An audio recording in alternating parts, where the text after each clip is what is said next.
Здравейте, приятели! Отново се появи това летящото нещо. Ето го, ето го! Ето го! Този път го хванах.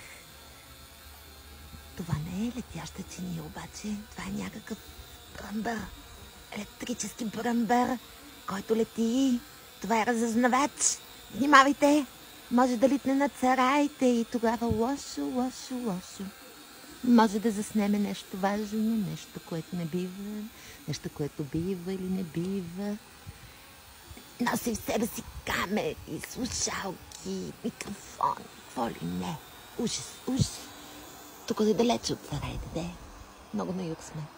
Все още. Но знам, че там обикновено летят такива работи и не ги пускат.